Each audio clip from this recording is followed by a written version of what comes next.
Hi everyone. In this video, we'll be talking about the feature store in Databricks. Generally, a feature store is used to create, discover, and reuse features. In Databricks, a feature table is any delta table with a primary key. That means that when you featureize your raw data by applying any number of joins, aggregates, and transforms, all you have to do to that table to make it a feature table is specify a primary key. At this point, there are a couple of different paths. You can serve that feature table online for real-time feature serving. This is known as an online table or an online store too. You can also use it in an offline or a batch setting for model training and inference. When you use a feature table throughout the model lifecycle, you ensure consistent usage of features during model training and inference, which addresses a key component of online-offline skew. In this notebook, I'll go over how we can do that in Databricks. In this example, we are a travel agency that wants to provide recommendations to our users. To do that, we need a model that predicts whether or not it's likely that a given user is going to make a booking or not. We have some data on our users. We'll apply some transformation logic to convert it into the features that we'll then use to train our model. To do that, we'll just select the data that we have, specify and apply the transformation logic. Don't worry about the details, and store the results in a data frame. At this point, to turn that table into a feature table, we can use the feature engineering client, which is a comprehensive API to create, manage, and use features. To create the table itself, I just specify the name of the table, the primary key, the data itself, along with the metadata that I want to have associated with it.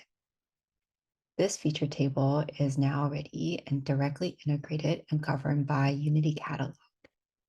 When we look at a high-level overview of the data, we can see that the ID is the primary key.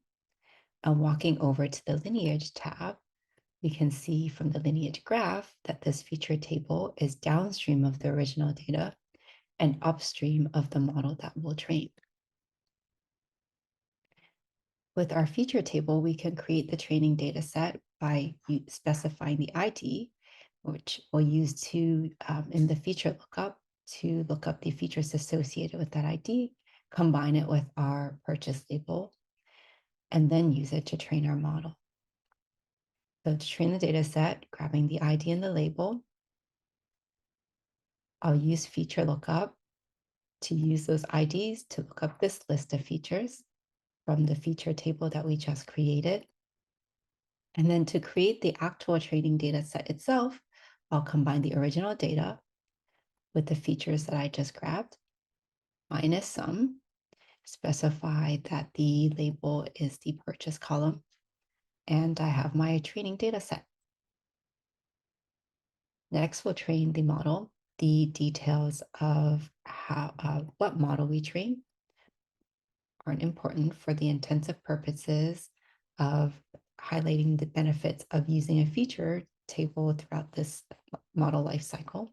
What is important is that when you log a model that's been trained with a feature table using the client feature engineering client, one of the things that's stored along with the model metadata is the feature spec. The feature spec specifies the inputs to the model along with how to get them.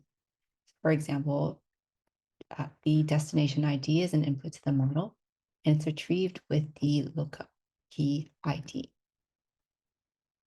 So when we have our model and have moved it to production, we can run inference on it.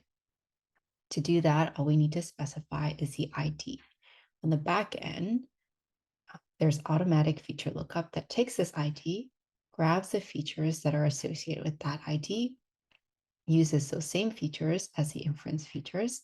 This is what ensures consistent usage of features during model training and inference, and then forecasts whether a user is likely to make a booking or not. Here in this example, we'll just select the IDs that we had in our table, This is contrived. In a production setting, you might have a Databricks job that updates the feature tables with new user ID information. To run inference, we just feed the IDs to forecast, and we get the prediction. So in this demo, I showed how we can create and use a feature table throughout the model lifecycle. You can find this notebook along with others on deeper dive topics such as point-in-time lookup, which involves on-the-fly feature calculations, deploying online tables, as well as streaming feature tables at dbdemos.ai. There, you'll also find other helpful tutorials that span the entire Databricks platform, from data engineering, data science and AI, data warehousing and BI, along with data governance. Thanks for watching.